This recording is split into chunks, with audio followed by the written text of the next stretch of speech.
Yeah, so we just finished talking about a team who didn't do anything at the deadline, and I want to talk about a team who might as well have not done anything at the deadline, and that's my Toronto Maple Leafs.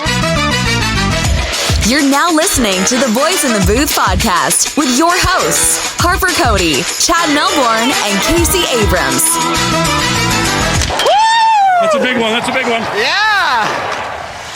How's it going? Welcome to episode 203 of the Boys in the Booth podcast. Cody, Abrams, and Melbourne, the three of us are all together for this mid-March podcast, and we enter a new week, guys. Final stretch of the NHL season before the playoffs already. We're at the post-trade deadline point now, and guys, how we doing?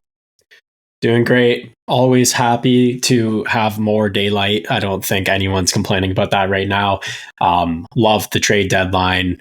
I kind of have a quick shot to make at a loser of the trade deadline, in my opinion. That's TSN's Trade Center, because they've gone too far now. They've gone too far of the self-awareness of how bad trade deadline day has been. And now it's 90% them making jokes about how quiet it is on trade deadline. And it got old. I turned them off very quick. But yeah, doing great. How are you, Chad? That's so funny, Case, because I actually feel like it's refreshing to see the TSN guys who, you know, compared to their counterparts at Sportsnet, like the Sportsnet guys are so buttoned up in everything they do. It's nice to see the TSN guys have a bit of fun, especially, I don't know if you saw the video of, Bruce Boudreau going around and there's the video last year of him like giving the speech and criticizing people, whatever. So they kind of redid that this year. But the funniest thing to me in that skit was Bruce approaching the group of people talking. It was like Duthie and a couple other people. I forget exactly who was there, but Duthie was talking about how he gave the belt to O-Dog in the last quiz, which if you watch the TSN feed, like it's a running gag. They don't give it to O-Dog, but he finally got it. And the funniest thing to me was in that skit, James Duthie was just like, so anyways, I give the belt to O-Dog, and he's just like, oh, look at me, I have the belt. And then, oh, hey, Bruce. It was just funny. Like, I thought it was really good acting by Duthie. So like that specific part really cracked me up. And I love the TSN guys for doing it. I like the TSN guys, and they can go ahead and be goofy and joke about things. But man, the whole broadcast was them taking shots at how, we're not going to have a job here soon because trade deadline day is so quiet. It's like, yeah, we know. Okay, it's fair. It does get a bit exhausting to hear the same joke over and over. I get that. I will admit I had the Sportsnet guys on for a little bit, and I'll admit this too. So you know that I live pretty close to the Sportsnet studios, so about 45 minutes after the deadline had actually passed and they had stopped like breaking trades on the air, I was like, okay, this is the perfect time for me to wander over to Starbucks, which is right next to the Sportsnet studio, and see if I run into anybody. Because I've run into people there before, and just my luck, there's 1,000 bigwigs at Sportsnet that day who all needed coffee and who were all drinking it all day. Didn't see anybody, so I was a bit disappointed. Wanted to talk to somebody about how I hated the Leafs deadline, but no one was there to talk to. Anyways, we're going to get into that, but before we do, Harper, how you doing, man? Yeah, I'm good, boys. Case, I totally get your point about the TSN guys and maybe going a little overboard with the jokes and everything, but honestly, I loved it. Like, I kind of went back and forth a little bit with the Sportsnet coverage and the TSN coverage, and I got to tell you, man, all that stuff with Boudreau, all the stuff with O-Dog, like, they turned the whole how like a couple of years ago he got caught, like his mic was on and like asked for, if there was ketchup on his Harvey's burger or whatever. And then they turned it into a whole big thing where like Duthie was like getting emotional like about it and like, just a complete gag. And so it makes it fun and entertaining. But speaking of the TSN guys, I'll wrap it up quickly with this. I saw the best tweet after trade deadline. I forget who tweeted it out, but it was about Bob McKenzie. And it was basically like, Bob McKenzie is pretty much retired. He shows up for two events, the trade deadline and the World Juniors, comes into the deadline, breaks the biggest trade of the day that no one saw coming. Of course, that's Hurdle to the Golden Knights, and then gets to go home and wait there till next year. And drink his Bobby margaritas, man. That's right. Yeah. So I laughed pretty hard when I saw that. I thought that was great. But anyway, deadline was great. It's always entertaining. And we'll get into our winners and losers here.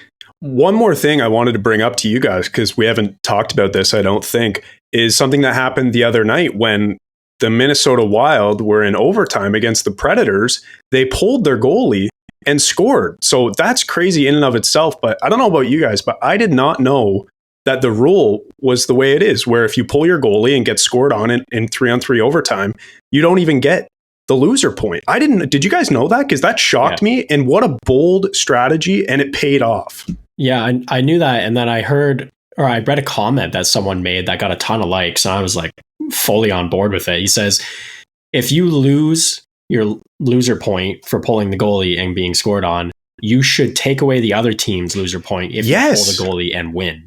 I'm like, yeah, all right. Like that would happen often leading up to the playoffs, I think.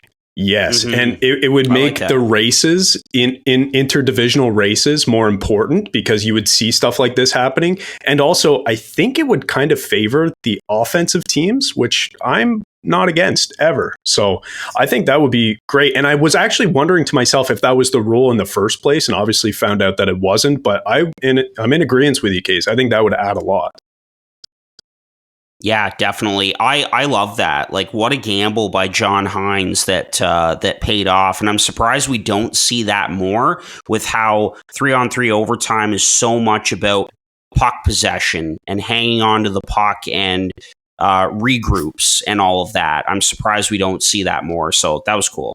And there's a few players that, like, as soon as they get the puck in overtime, you got to feel comfortable in pulling the net, and Kaprizov is one of those. Yeah. Like he's so sure with the puck. Like you let him get it and then go, okay, throw another guy out there, let's score. And it took them seconds. They got another guy out there. The three guys on the ice had no clue what to do about that, and they just whipped over a quick one-timer to my guy Matthew Boldy.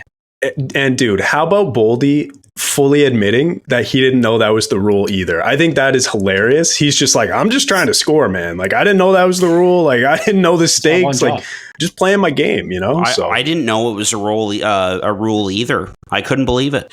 Yeah. So there you go, man. I thought that was a really cool thing. And I know we hadn't talked about it, so I wanted to bring it up. But For sure. I think we should be ready to get into it. Yep. All right, let's get into it now. Post-trade deadline, of course, which was back on Friday, March the 8th. Always entertaining time of year. And we're going to get into our post-deadline winners and losers. And obviously, it's tough to judge right out of the gate who are the winners and the losers. You need time to see how these deals are all going to play out. But just right off the hop, post deadline, less than a week apart from it, we're going to identify some winners and losers, one each for this one, and try to get through it as quickly as we can for you. So thanks for listening. All right, Case, we'll go to you first, and we'll start with the winners. And who do you have in that category? Muted, Case. Sorry, I've got allergies right now, and I'm sneezing and snotting and everywhere. So I was ripping on mute there for a sec. I like that we're starting positive. I had two that I was kind of torn between, two of the top teams that made some pretty significant moves to make themselves better for the playoffs, and I decided to go with Colorado as my winners. Just the more I looked at it, I really liked what they did. It was directly fulfilling their needs, not just kind of like adding some extra stock to the cupboards to move on. But to kind of sum up what they did, their ads are Yakov Trenin, Sward, Duhaime, Middlestat, Sean Walker, a 2026 fifth and a 2024 fourth. So adding a few picks to kind of recoup what they paid. And their losses are Byram, Ryan Johansson, a 2025 first, 2026 third, and a 2025 third. Just quickly to talk about some of the lesser moves here. Yakov Trenin and Duhaime are excellent excellent depth pieces for the fourth line. Both of them play with an engine. Both of them are physical. Trenin chips in goals, more specifically over Duhaime. But I remember him a few years ago in Nashville's last playoff appearances in 2022 and 2021. He stood out to me because he was just a wrecking ball out there. And it was kind of, it was him and Tanner Jeannot really that stood out. Trenin had 3 goals in 4 games after they got absolutely swept, but he was one of the only pieces really working for them. Duhaime's going to be another kind of grinder for them that I think just works out, and it's what you need in the playoffs.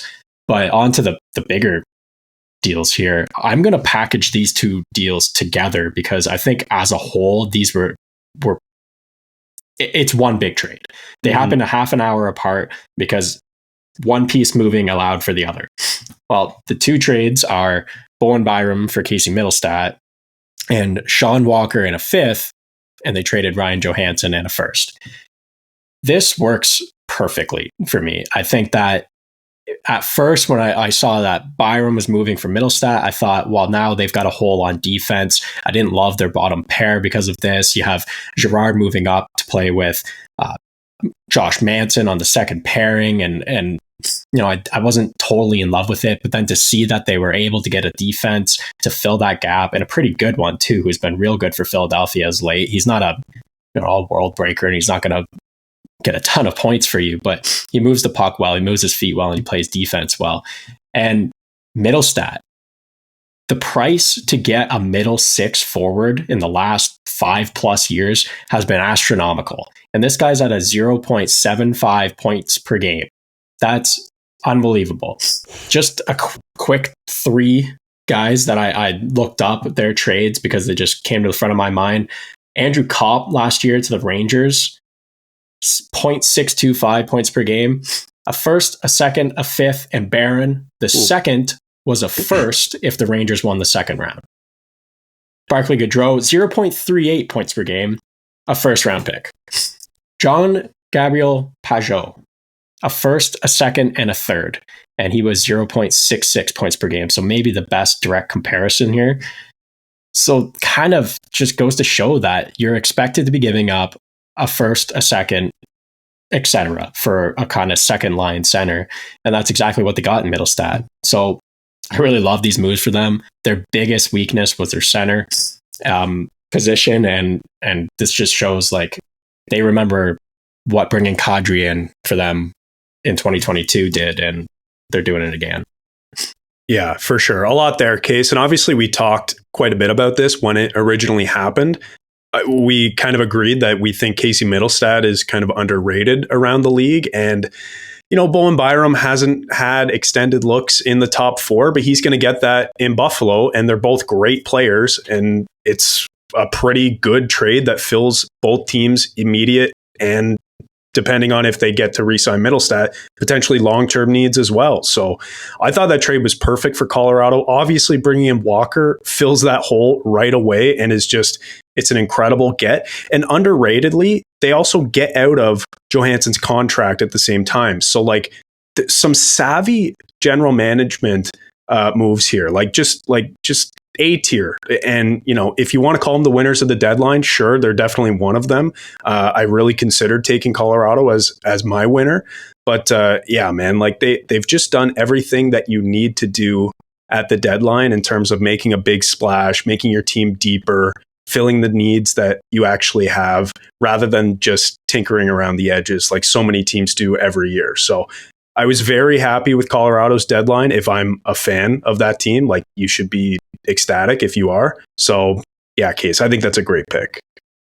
Yeah, it is a great pick. Absolutely. And they got beefier. There's no question about it. The ads of Trenin and Duhaime. I'm surprised that Nashville parted ways with Trenin because of where they currently are. And they've got a good shot to make the playoffs. And they've been, arguably the hottest team here in the NHL for the last little bit.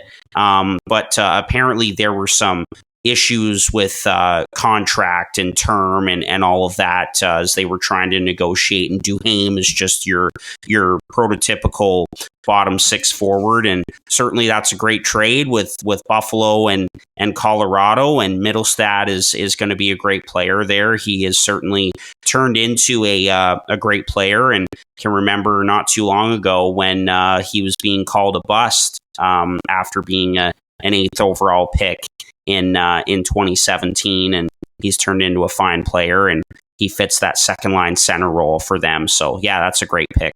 Yeah, and I got to say, Harper, reading your 3 trade deadline targets for the Sabres on thehockeywriters.com, you pointed out that like a perfect target for them would be Philip Broberg, kind of a young 2019 draft pick defenseman who can fit into their top 4 and has a lot of upside and can be given a bigger opportunity. Well, it wasn't Philip Broberg, but, you know, kind of a good comparison and Byram. Obviously, Byram, the much better player now, and also has the upside. But I just figured like I have to get a shout out that was a pretty spot on target. You know, the type of player, if you know, not necessarily the name in the end, but.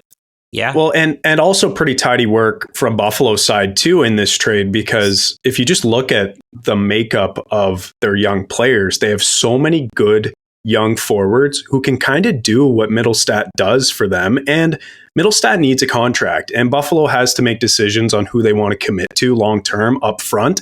Yeah. And I don't know if Mittelstadt was necessarily in that conversation if they wanted to pay him. So you get a good defenseman on the back end to play in your top 4 right away, but to also complement your other really good young defensemen who are already there. So I like the deal from both sides. And it's kind of funny that, you know, we all love this deal from Buffalo's side, even though we're saying that Colorado is, you know, like one of the winners of the deadline. It's just like, it's a good hockey trade. Like, how many times have we heard that recently? I feel like these trades don't happen that often anymore. So it's cool to see.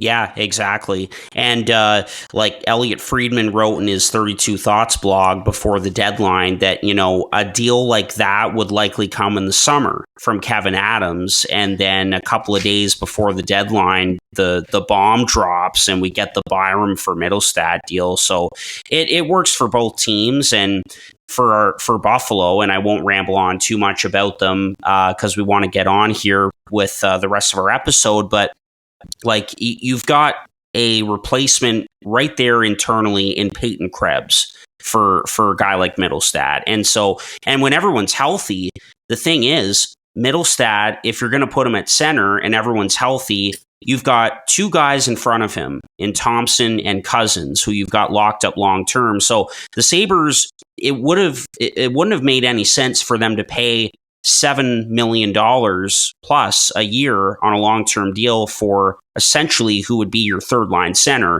if everyone's healthy. Yeah. Well, he would have to move to the wing, but I see the point. They've got 1,000 guys who do a similar thing. Exactly. So no, great hockey trade. Like I couldn't believe it.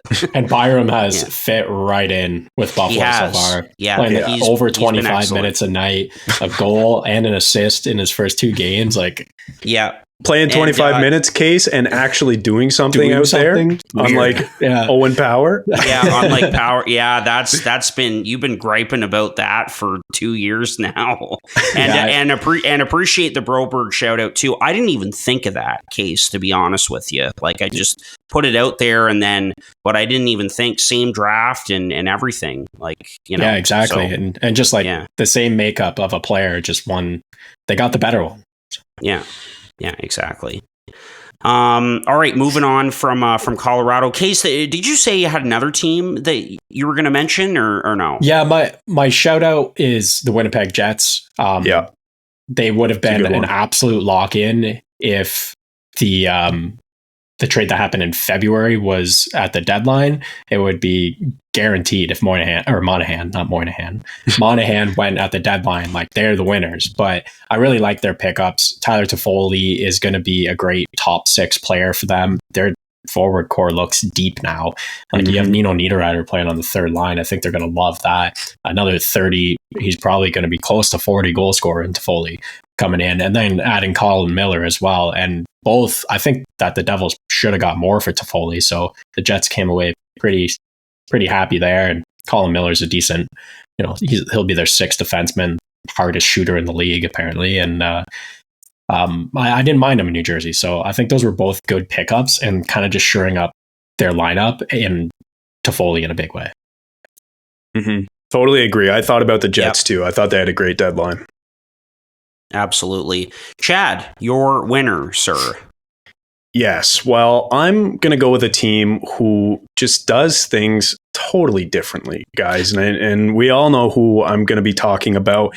We can't let them keep getting away with this. The Vegas Golden Knights. And by the way, if you're listening to this, head over to our Instagram page and check out our most recent reels. Some of them. One has 17,000 plays at this point, and it was the Jesse Pinkman meme of saying, you can't keep getting away with this. And it's Vegas, like acquiring Noah Hannafin. And that was before they even got Thomas Hertl. Like it's crazy. But just to go through their ins and outs here, they got 6'5" forward Anthony Mantha, 6'3" defenseman Noah Hannafin, and 6'3" forward Thomas Hertl. So they got a great middle six forward, who, by the way, has 20 goals already this year. They got a top six center in Hertl for the next 6 years at 17% retained, which is great. Like, I just can't believe that they got retention on a deal that has 6 more years left. And they got a legit top 4 defenseman. And they really, like, all things considered, they really didn't pay that much for the stability that they now have going forward. They traded David Edstrom, who, by the way, Harp, we had a bit of confusion about this last episode, center from the SHL. Yeah. We called him a defenseman at first and corrected it. 2025 first, a 2026 first, a 2024 second, a conditional 2024 third that upgrades to a 2025 second if Vegas wins around this year. So probably call it a second. They have to get into the playoffs first, but call it a second. And a 2026 fourth. So really, like, you give up a prospect who you picked 32nd overall or whatever last year, who's not going to help you for a long time, a couple first round picks that, let's be real, aren't going to help you for a long time, and a few other picks that probably will never help you because they're not even in the first round. And what you get in return is 3 impactful roster players who do more than just one thing. They are all physical. They can all produce offense. It's just, this team doesn't do things simply. They don't do things the same way as other teams, and we can't keep letting them get away with it. Boys, what do you think about Vegas and their deadline? Man, the fact that they were able to get a team to retain 17% of a 6 more year contract is beyond me. And bonkers. Not paying an arm and a leg for it. That trade was a first, which is going to be, if they make the playoffs, it's probably going to be pick like 30. And if they don't win the cup again, and David Edstrom, who was a first round pick late last year or 2 years ago. Yeah, last year. Okay, yeah, I had that right.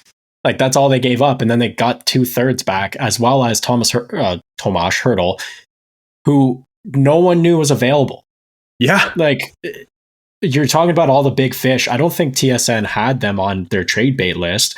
Obviously, no. San Jose is looking to sell, but they have this guy locked up at a good price for a long time. No one thought he was going anywhere. And out of nowhere, Vegas picks him up. And this is after Mantha and Hannafin. We were already like, damn, like, I can't believe Vegas is getting away with this again. And they brought in her. Like, that's ridiculous. Crazy to me. I also think that they are a winner of the trade deadline. I just knew someone else would take them. Like, this is ridiculous. The cap shenanigans that have to go on to make sure that this team can play is ridiculous. And the cap shenanigans that are going to have to go on in the off season to, the big decisions that are going to have to be made about whether or not you re-sign some players or who you keep or like what pieces you move around. Like, it's insane. No other team in the league operates like this. And it's so fun. I love it. It is. Today's cap hit $98.6 million. God. And the big thing to mention about that cap hit is a lot of those guys on LTIR will actually be playing for the team in the playoffs, as opposed to teams like Toronto and Tampa who have more LTIR space being used, but those players won't ever play again. In Toronto's case, it's, Klingberg and Matt Murray and, guys like that. So and Jake Muzzin. It's just different. It's different money. And that's why it's so crazy for Vegas. Yeah, exactly.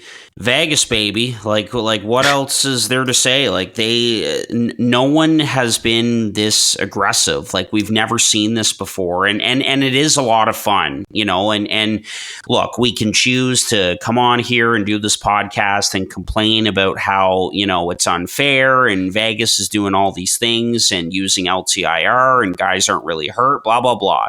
We can get into all the conspiracy theories, but, the reality is, like, a couple of things. The NHL does look into this and does investigate this. I truly believe that. And the thing is, like, there's the argument there that in the playoffs, like, the salary cap should exist, but there are the risk for injuries is so much greater, and so you run into that problem too with injuries with a salary cap, and having to worry about being cap compliant in the playoffs would just be a nightmare. And then the third thing is as well, think about our three teams, guys. If we were in that position, like, I don't know about you two, but I would want my team to do the same thing.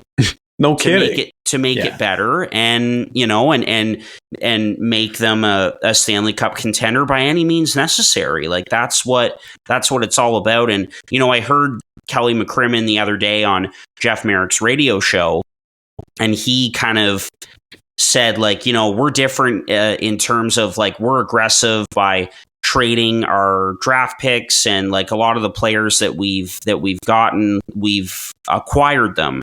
And then he compared them to the Tampa Bay Lightning, who became very aggressive in a different way. You look at how they won their cups. It's all guys that they drafted, and then they became aggressive later on. So there's a bit of a difference there, but it's so much fun. And when I saw when they were, getting ready to, like, when Gord Miller and the rest of the panel on TSN were teeing up that deal, well, Vegas is doing it again. You're not going to believe this, blah, blah, blah.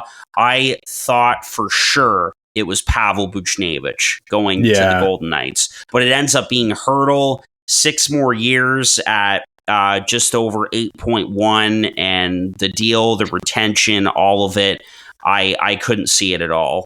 And they get him for 6.75 for the next 6 years. I mean, he'll be 36 at the end of it, but man, I think that's a bet you're willing to take, that for the next 4 to 5 years, you get prime Hertl still. For sure. So if he can, and he's been banged up, and hopefully he can get back this season and contribute. But the other thing, it's like, what are the Sharks doing? Like with the retention on Hertl for that amount of term, and let's not forget either, like, they retained $1.5 million on the remaining term of Erik Karlsson's contract too. Like that, those are big commitments in terms of retention. A lot of term there. I don't know, guys. I think if there's any team that can do it, it's the San Jose Sharks, because they expect themselves to be bad for 4 or 5 more years here. Yeah, that's true. And I have the number here too. Like, for the next 2 seasons, it's 5.6 in total retention, but then after that, it drops to 2.8. So, like, okay, and it's not crazy. And then, like, 2027, 28, when they're expected to be at a level of competing for the playoffs, it goes down to 1.3, and by then that'll be league minimum. So okay, fair enough. Okay, yeah. Fair enough. It is curious, though, because no other team in the league wants to retain for that long. But like Kay said, I think San Jose is just entering their full teardown, and they're not going to be competitive for a while. So I get it. Yeah, exactly. And Anyway, boys, I'll get to my winner now from the deadline, and that's the Calgary Flames. I mean, you look at what Craig Conroy has had to do in his first year as general manager of this team, and what he's been able to accomplish with the trades and getting the pending UFAs out the door and getting assets back, and learning from that whole experience that they went through with losing Johnny Gaudreau for nothing to the Columbus Blue Jackets is really something to applaud. And I give Craig Conroy all the credit in the world. Like, I'm not going to run through all the pieces and everything. I mean, you can go to tsn.ca and see the trade tracker there and look at the pieces that the Flames got, but it's a lot of prospects. It's a lot of picks, some players that can help them out right now. Kuzmenko has been a great fit, and that deal looks like a grand slam home run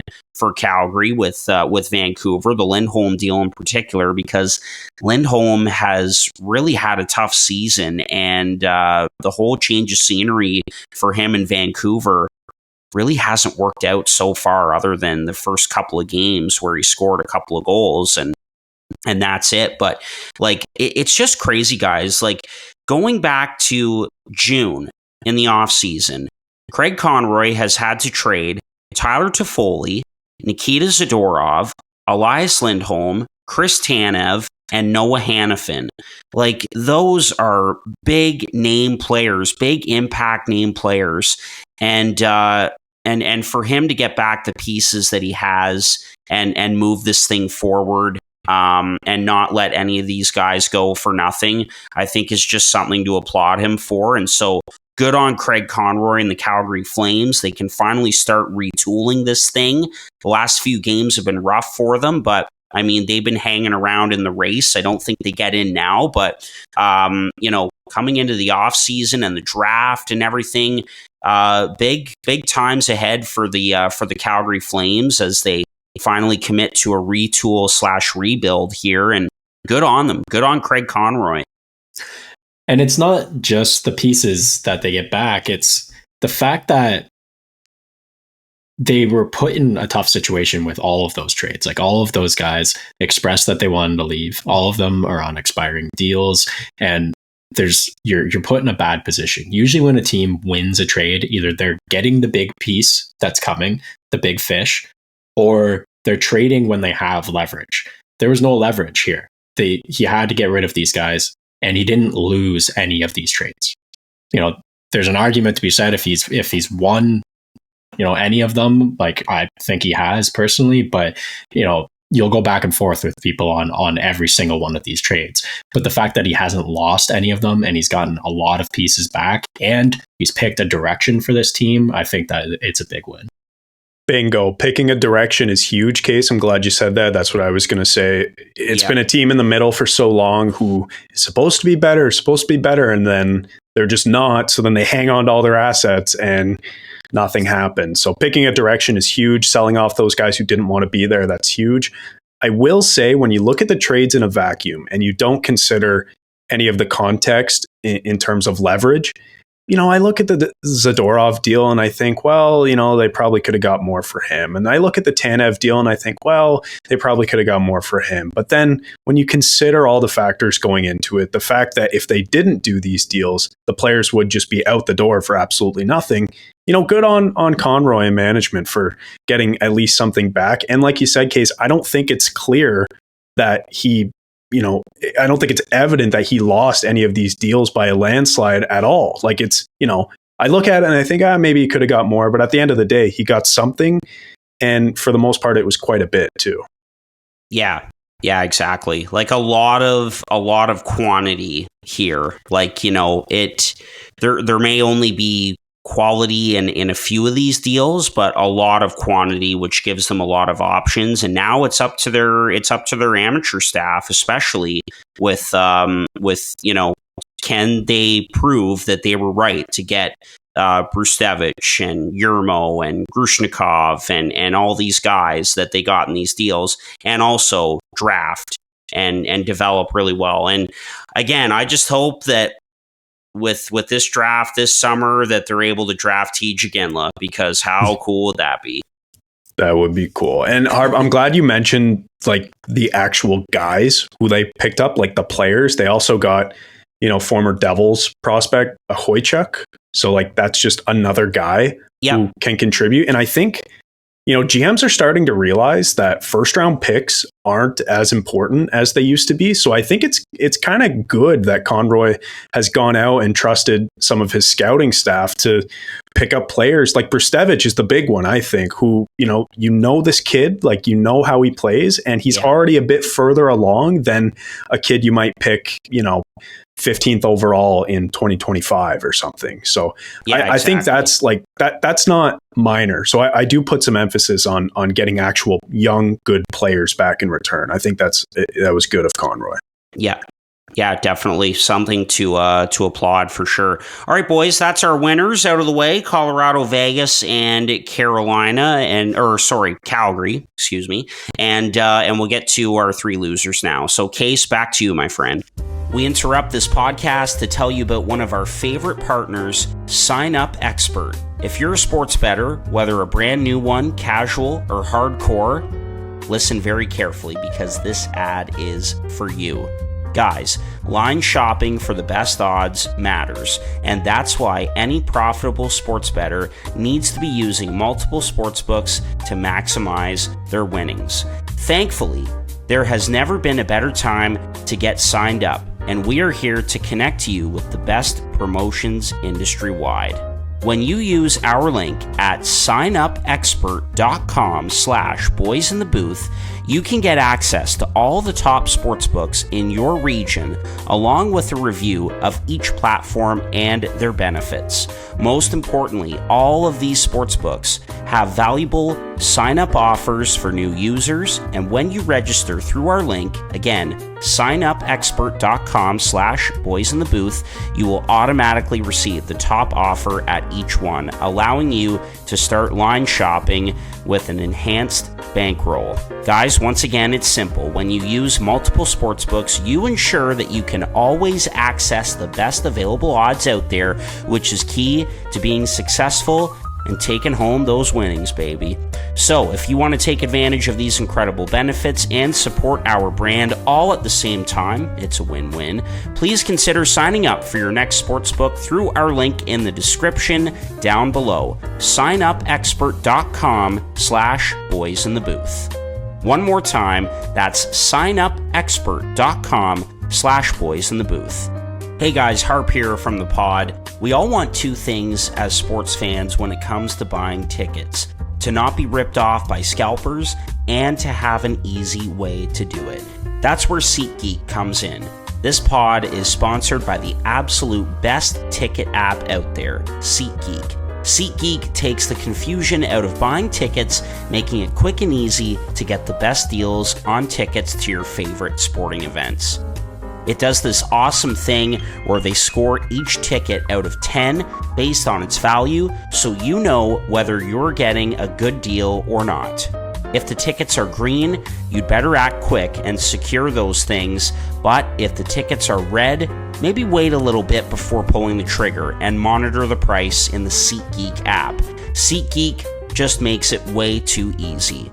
Anyways, here's the best part. SeatGeek has completely hooked us up.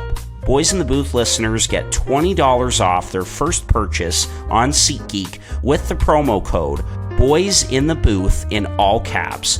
Click the link in the description to download the app today. And remember to get your discounted tickets to your favorite sporting events using the code BOYSINTHEBOOth in all caps. Get great seats for a fraction of the cost with SeatGeek. Now back to your regularly scheduled podcast. Well, I'd make an argument that Carolina was a winner of the trade deadline. Yes. But, yes, of course. Yeah, let's get into the losers. I don't have much to say here because, well, this team lost the trade deadline in my mind. And, well, they lost because they didn't do anything. And that's the New York Islanders. This team is a team that, over the last 5 years, they have this identity of all we need is a chance. Just get us in the playoffs, and who knows, we'll go to the Stanley Cup final maybe. We can make a big push. It's because of our system. It's because of our identity. Well, they're in a position right now where they are tied in points for the 2 wildcard spots with Tampa and Detroit. And they are 2 points back from a divisional spot from the Philadelphia Flyers, who were semi-sellers at the trade deadline. And we're all expecting a slip-off. So aren't the Islanders licking their lips to get into that divisional spot and make the playoffs and go on some sort of push because the way they play hockey? Well, no. They made absolutely no deals. 0 deals at the trade deadline. They actually haven't made one in 2024. So this team is sitting back and doing nothing and just letting the hockey gods decide what happens to them. I don't know. Maybe they didn't make any trades because they have no cap, because they give out cap and term like candy. But to me, doing nothing makes them a loser. And Detroit, I'm looking at you too.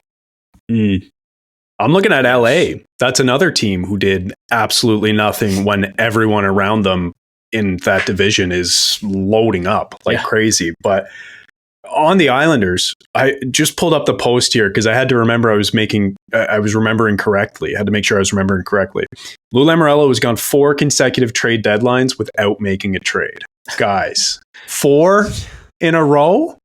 Really? 4 straight deadline days. No deals. Like that's, what are you doing? You're in a playoff race. You're a couple points back, like Case said. The Flyers aren't in a good position. It makes absolutely no sense. So I agree with you, Case. In this season, he has traded Durando for Tice Thompson and a 7th round pick for Bertuzzo. That's the whole season. Yeah. And last year, prior to the deadline, he got Engvall from the Leafs for a 3rd round pick, I think. So it's like, I don't know, man. What's the plan there? Is this team good enough? I mean, they might be good enough to get in, but if you get in and get walked in the 1st round, like, what's the point?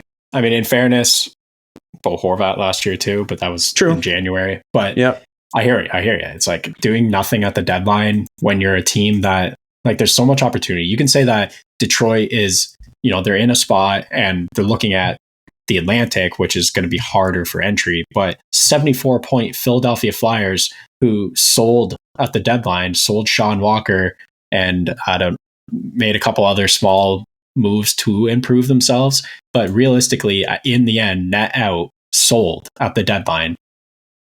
Yeah, that's who they're trying to catch to not only not get a wild card spot and avoid a Florida Panthers or a Boston Bruins. It's just crazy to me. Yeah, you get into a wild card spot, you're playing Florida, who loaded up, or maybe Boston, who added some depth, or the Rangers, or Carolina, who added the biggest fish at the deadline. Like, so, like, you're playing teams who are already better than you, who got even better on deadline day. Like, what's the plan? You know what I mean? So I'm in total agreement with you here, Case. Teams who did nothing, absolute losers. And I won't hear the argument where it's like, oh, it's tough to get deals done in the NHL, because we hear that we hear that argument said all year long. And then all of a sudden, the week leading up to the deadline, there's like 1,000 deals made.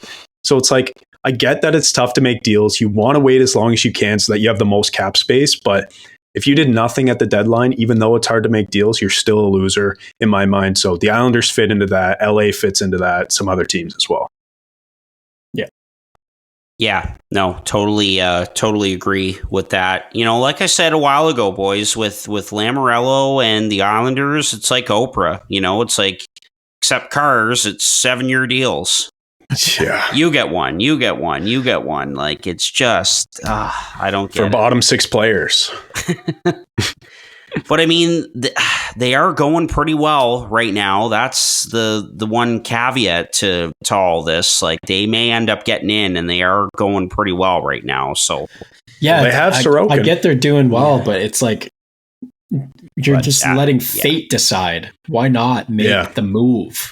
Like, do something, because who knows? They get into the playoffs, and this team is just, their system works in the playoffs, and they have a goalie who can steal it. So. Yeah. And the thing is, it's like, yes, this team is built I mean, like, depending how you want to look at it, this team is quote unquote built for the playoffs, right? Like, this team traditionally defends well, is good in low scoring games, has a great goalie, whatever.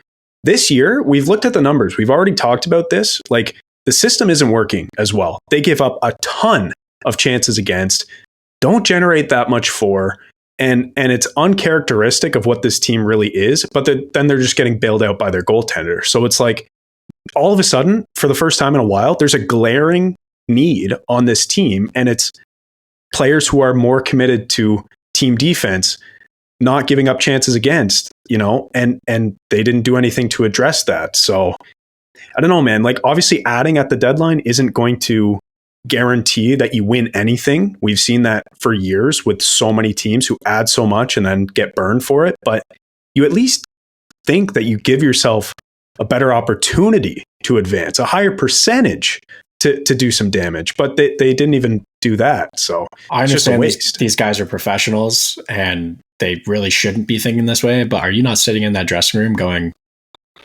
hello? Yeah. Come on. Do you not think we can do this?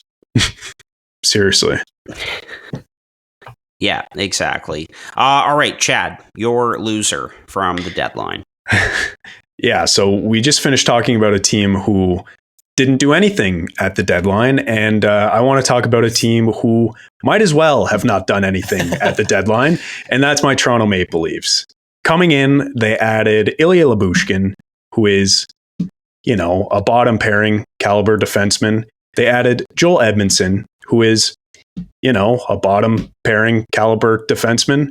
They added Connor Dewar, who is a fourth line center, who I guess kills penalties.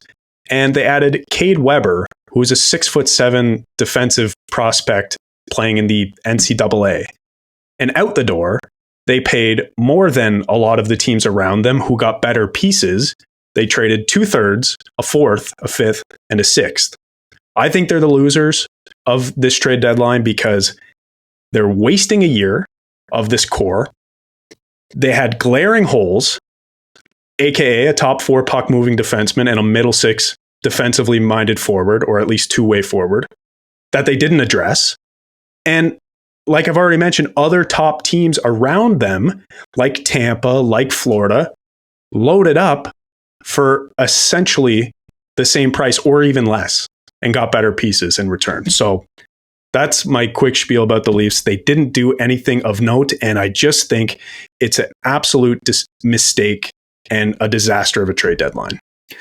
Yeah, I mean, it looks like they're buying into the narrative that most fans are saying with Toronto right now is next year is their window, their target for a cup. So the team didn't go, gung-ho at the trade deadline, even though they made a lot of deals. It just, none of them were particularly good. And it's especially frustrating when, you hear these connections with Calgary and all the players Calgary is selling, and Tanev would be Tanafin, both of them. Tanev there and you go. Hanifin would be perfect in Toronto, either one of them or both of them, and they got neither of them.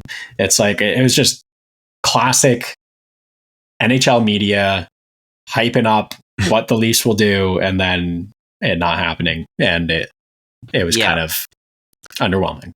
To me, it's most frustrating to hear that players who are in their system, like Fraser Minton or Easton Cowan, or, they didn't come out and say this, but like Nick Robertson wasn't really involved in any trade talks, or like even Timothy Liljegren, like good young players. Like, it's frustrating to me that none of these players were even considered to be involved in trades. And it's like, take a note out of Vegas's playbook here.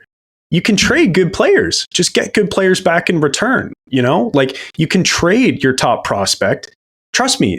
Like, I don't want to trade, Fraser Minton, who made the team out of camp this year as a 19-year-old. I don't want to trade Easton Cowan, who's gone 32 straight games in the OHL with a point, setting a London Knights record, by the way. Like, I don't want to trade those guys. But if in exchange you get a Noah Hanifin, or an Elias Lindholm, or a Thomas Hertl, go outside the box, like, all of a sudden you start putting real impact players who can make a difference now into the conversation, then all of a sudden it's like, well, Cowan and Minton, those guys aren't realistically going to help you for another 2-3 years and be impact players. They might make the team, but are they going to be impact players in the next 2 to 3 years? I don't know. So to me, the hesitancy was frustrating. He's got to be sitting at home right now. Like, I could have got Hurdle for Easton Cowan and a first round pick. Yeah. Retained. Yeah. And then all of a sudden you have Tavares and Hurdle splitting second line center duties. You're playing them as your middle six centers. Tavares doesn't have to play 20 minutes a night out of his league anymore. And Hurdle, same thing. And then you've solved the problem, not only for this year, but for the next 6. Like, it just, to me, there was just no outside the box thinking. And I hate to do this because so many Leaf fans disagree with me. And, I hear all about it, but I hate to be the revisionist guy and do revisionist history, but I think they would be a better team if Kyle Dubas were still here. They would. You say that, but how did Pittsburgh do at the trade deadline this year? And fair. That's the kicker. Fair, but how was Pittsburgh built after the offseason? A hell of a lot better than the Leafs. You can say their record doesn't indicate that, but we all loved their offseason. We loved the moves they made, and we hated Toronto's. And, I'm kind of wearing that right now. We'll see. I just like this. I've said this before. I'll say it again. This is my least favorite version of this group. All of that being said, though, I'm still going to bet on them to win, because if I don't and they do, I look like the worst fan on the planet. Yeah, we all hated this deadline, so they'll win the cup this year. Exactly. That'd be the Leafiest thing ever, right? So I don't know. That I just had to get that off, because I've gotten so much grief from other Leaf fans who kind of like the change because it's different, right? And like, I respect that opinion, but I don't know. I want to have a conversation on the podcast with John over the next couple of weeks and really break this down. Him and I have been going back and forth. Like, we have some opposing opinions on what the Leafs did. So I would like to do that. Maybe in the next few weeks we will. Well, there's a couple of things to this with the Leafs deadline. I understand your frustration, but one, there is something to the whole point of, like, making ads on the margins, so to speak. Like, you add Edmondson, you add Lyubushkin, Dewar, who I thought looked good against Montreal. I watched that game on Saturday. I thought, he competed hard on that fourth line, and didn't realize how many minutes he played with Ryan Reeves in Minnesota. So maybe that was part of it, because we know that Tree Living likes Reeves quite a bit. But I don't know, like, there is something to that, like, just making, these small little deals, like adding on the margins that, as we've seen before, can pay off in the postseason. What if Connor Dewar scores a big goal that wins you a playoff game in overtime? Like, just saying that as an example. Dude, he might not even be in the lineup, is my point. Well, I know. And I understand that. Like, he's a fourth line player. And like, now Lyubushkin, by the way, the back end is the bigger problem for me. Now Lyubushkin is stapled to Morgan Riley. They've played together before. I was okay that they brought Lyubushkin in for not that much of a price tag, but now you're playing him with your best defenseman? Like, we've seen it work for a bit in the past, but man, look at their top 6 on the back end and compare it to any other contender in the East. It's not even close. No, it's not. It's not even close. And you have the best goal scorer on planet Earth, and you're wasting yet another year. It's just frustrating, man. They had the assets. I hate that argument. People saying that they didn't have the assets. You have them. You just didn't want to trade them. You've got to give to get. And they didn't want to give, so obviously they didn't get. I mean, I get your frustration. I do. I get where you're coming from. At the same time, though, I don't mind the whole, like, looking ahead sort of thing. Like, and what do we know about Tree Living, right, guys? Like, historically, he does not make big trades at trade deadline. He makes big moves in the summertime. So obviously, but I get it. Like, Matthews is having an all-world season, and they've had a pretty good year. It's kind of a wait and see until the summer, when I think that's when most of the surgery is going to come from the general manager to this team. I get it. And I don't want to be too hard on the guy because he did just come in. It was a quick turnaround. He had to learn everybody in the organization, familiarize himself with all the prospects and go through that whole thing. And it happened rather quickly. So it's tough to blame him. But that being said, like, all of the other management is still around, it's. And again, just one last thing on the Leafs, this summer, there's going to be a lot more flexibility. A lot of guys are coming off the books. Those guys that are on the 1-year deals, Bertuzzi, Domi, and I mean, both of those guys are starting to go now, and we'll see what happens with them. But, there's going to be more flexibility there. And I just feel like, it's going to be it has potential to be a big off season for the Maple Leafs, which historically, Tree Living, again, makes big moves in the offseason. He doesn't do much at the deadline. Like last year, he made one trade with the Calgary Flames. He traded the swap of the Ritchie brothers with Arizona and Connor Mackey for Troy Stecher. That was his move. I think the deadline before that, he acquired Calle Jarnkrok from Seattle for a couple of picks. Like, he doesn't make big moves at trade deadline. So I had a train of thought here while you guys were talking, and that's that, well, sometimes you make the big moves and it doesn't work out either. And that was, my brain instantly went to Tarasenko and Kane, which was last year, which then made me think about how I was wrong earlier in the episode when I said Kopp was last year. That's 2 years ago? That was 2 years ago. Yeah. Oh, I just misremembered that. Yeah. And, but like, the conditions of the trade didn't change. And because of that, I think it was 2 firsts and a 5th for Kopp. Yeah. Well, but then, like, to your point where, teams can go all in and then lose those players for nothing. Of course that happens, but then the alternative is pay the price and get players with term, like a team like Tampa has done, or pay the price and convince players to sign, again, like a team like Tampa has done. So it's like, these deals aren't impossible to make. You just have to be willing to give up some pieces, and they very clearly weren't. So I don't know. Another point is next year, we've talked about this on the podcast as well. Next year will be the toughest year cap wise for the Maple Leafs. So how much can really change this offseason? They'll still have Tavares making 11, Marner 10.9, and then both Matthews and Nylander's new deals kick in. So this will be the highest percentage of the cap this upcoming year that the Big Four will make. So, like, again, like, it just, everything comes back to, why not make a push this year?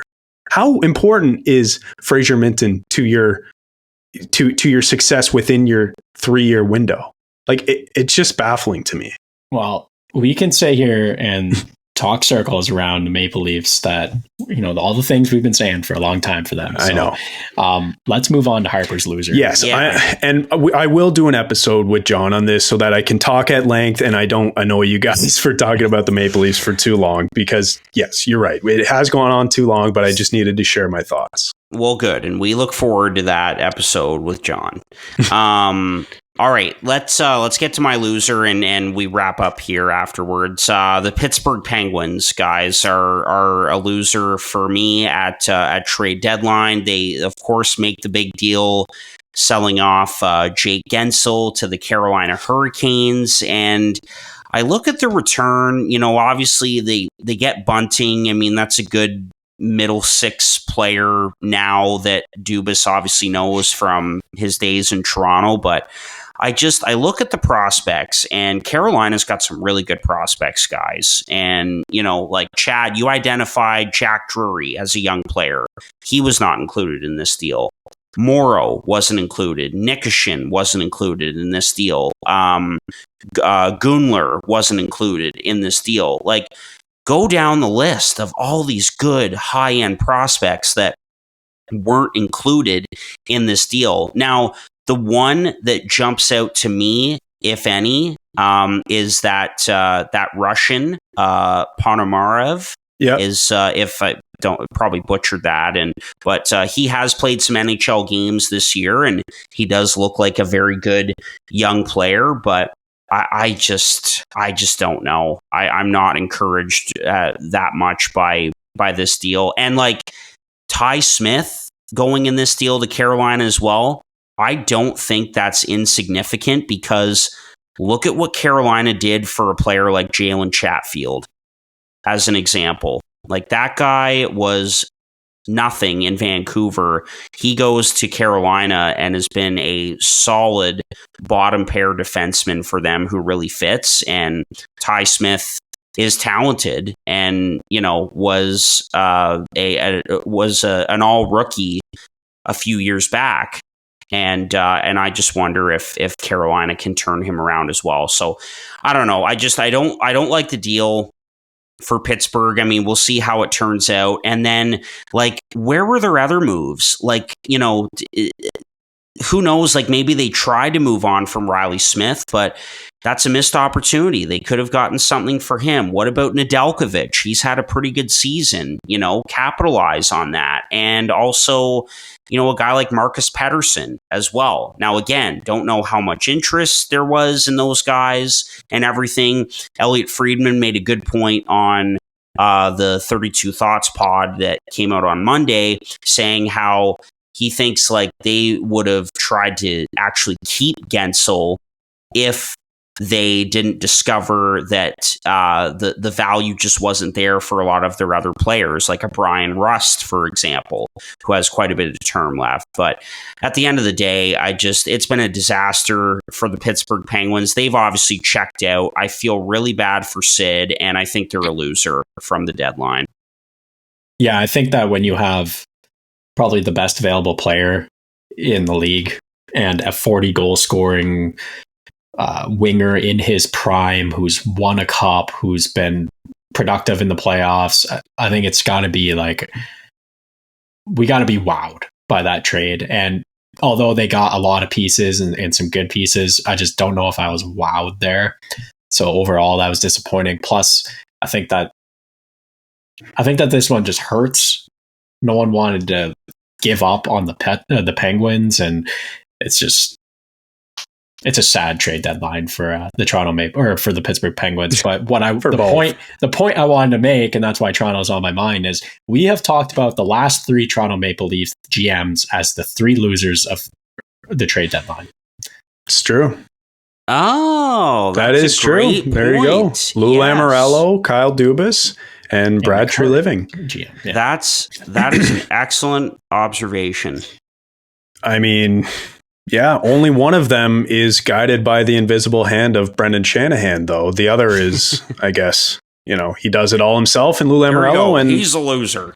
And the third is guided by the invisible hand of whoever owns the Penguins, saying you're not allowed to trade anybody. Because I think that's really what happened. I think if you asked Kyle or any new GM coming in there what they wanted to do to turn this team around for real, they would say, as much as it hurts, we got to move off from Sid. We got to move off from Malkin, Jari, whatever, tear it down. We gave it one last shot. Didn't work.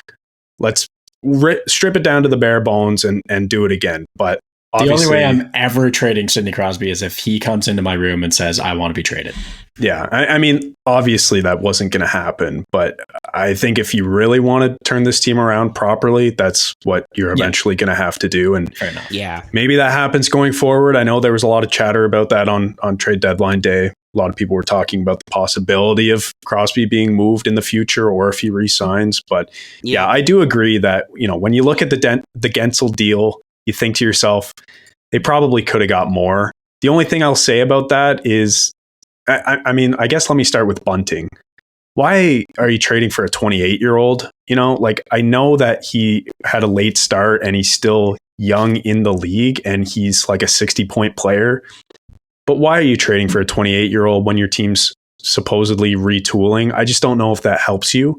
Because he saw Kunitz on the ice and then he rubbed his eyes and it was Bunting and he was like, maybe I'll just put him with yeah.